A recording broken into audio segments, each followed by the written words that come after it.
আমাদেরকে ভালো রেখেছে কে? সব সময় আমাদেরকে ভালো রাখে কে? আবার মাঝে মাঝে খারাপ রেখে পরীক্ষা করে কে? এজন্য সব সময় আমাদেরকে প্রশংসা করতে হবে একটা সত্তার, তিনি কে? সব সময় আল্লাহর প্রশংসা করতে রাজি আছেন তো? সব সময় করবেন? আওয়াজ করে বলেন, সকালবেলা প্রশংসা করবেন কার? রাত্রিবেলা, খাওয়ার সময়, ঘুমানোর সময়, ঘুষ দেওয়ার সময়। ঘুষ দেয়া যাবে? কিন্তু কেউ দিলে নেওয়া যাবে? যাবে? আর রাশি ওয়াল মুরতাশি কিলাহুমা ফিন্নার। যে ঘুষ দেয়, যে ঘুষ নেয়, দুইজনই জাহান্নামে, ঠিক কিনা? বাংলাদেশে ঘুষ আছে না নাই? উখিয়াতে মনে হয় নাই? উখিয়াতেও আছে।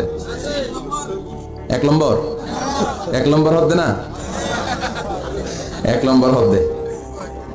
তো ঘুষ আছে বাংলাদেশে। আর রাশি ওয়াল মুরতাশি কিলাহুমা ফিন্নার, ভয়ঙ্কর স্টেটমেন্ট বিষ্ণুনবীর। ঘুষ যে দেয়, যে নেয়, দুইজনই জাহান্নামী। আল্লাহ তুমি হেফাজত করো। এই ঘুষ বন্ধের জন্য একটা কমিশন আছে না এদেশে? দুদক, দুর্নীতি বন্ধের জন্য এই কমিশনের আবির্ভাব। সর্ষে দিয়ে ভূত তাড়ায়, সর্ষের ভিতরে ঢুকছে ভূত, ঠিক কিনা? মানুষ পাগল হলে বাঁধে রশি দিয়ে, রশি পাগল হলে বাঁধবেন কি দিয়ে? ঠিক কিনা বলেন? আমাদের বাংলাদেশের সরকারি অফিসগুলোতে যারা অফিসার আছে, শুধু এরাই ঘুষ খায় না, অফিসের চেয়ার গুলাও খায়, টেবিল গুলাও খায়। আল্লাহ ঘুষ থেকে তুমি আমাদের বাঁচাও। এগুলো সামাজিক ব্যাধি। এই যে ঘুষ, দুর্নীতি আছে না নাই? আমরা দুর্নীতিতে চ্যাম্পিয়ন। কয়েকটা কারণে গোটা বিশ্বে মানুষ আমাদেরকে চিনে। এর মধ্যে একটা হচ্ছে দুর্নীতি, আর একটা হচ্ছে অপরিচ্ছন্নতা। আমরা যেখানে সেখানে আবর্জনা ফেলি। দেশের বাইরে গেলে একটু পরিষ্কার চলি, দেশে আসলে যেই সেই। সিঙ্গাপুরে আপনি রাস্তায় থুতু ফেললে জরিমানা মাত্র $300। রাস্তায় যদি আপনি লিটারিং করেন, আপনি থ্রো করলেন কোনো জিনিস, চিপস খাওয়ার পরে চিপসের প্যাকেট ফেলে দিলেন, এটা পুলিশ দেখলে আপনারে $500 জরিমানা দিবে। একজনকে সুবহানাল্লাহ। তো এই জরিমানাগুলো আমাদের দেশে দরকার ছিল, ঠিক কিনা? সরকার চাইলে এগুলো পারে।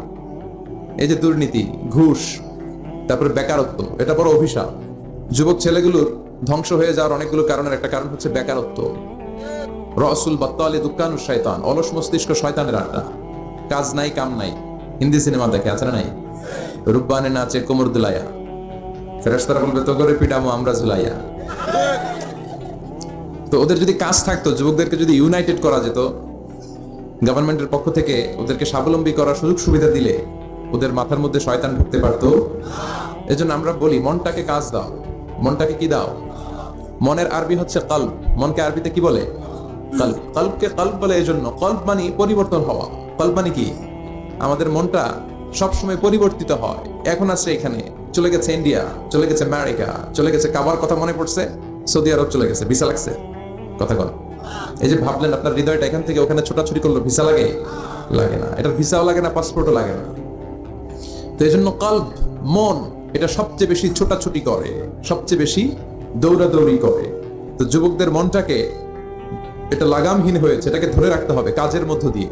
মানুষের মনটাও ছোটাছুটি করে, কাজ না থাকলে এদিক যায় ওদিক যায়, ভালো খারাপ সব চিন্তা দুশ্চিন্তা মাথার মধ্যে চট পাকে, ঠিকই না?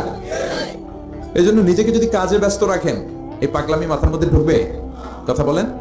এই জন্য আমাদের স্লোগান হচ্ছে, মনটাকে কাজ দাও। কি দাও? সবসময় নিজেকে কাজে ব্যস্ত রাখতে হবে। এই বেকারত্ব চাইলেই সরকার দূর করতে পারে।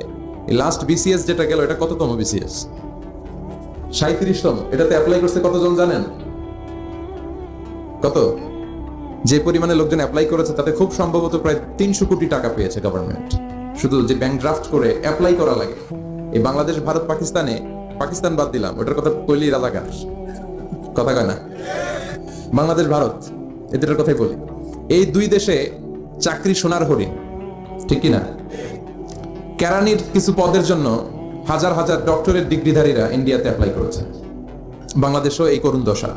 তো এই যে বিসিএস পরীক্ষার্থীদের কাছ থেকে হাজার হাজার কোটি টাকা গভর্নমেন্ট নিয়ে নিল, এটা দিয়ে ওদের কর্মসংস্থানের দরকার আছে না নাই? এটা গভর্নমেন্টের দায়িত্ব, সরকারের দায়িত্ব। সরকার যদি এই কাজ করে, সরকার যদি ইনসাফপূর্ণ কাজ করে, তাহলে ইন দ্য ডে অফ জাজমেন্টে আল্লাহর আরশের নিচে সরকারের সদস্যদেরকে ছায়া দিবে কে? আর যদি উল্টাপাল্টা করে, মাইর আছে না নাই? নগদ মাইর, ঠিক কিনা?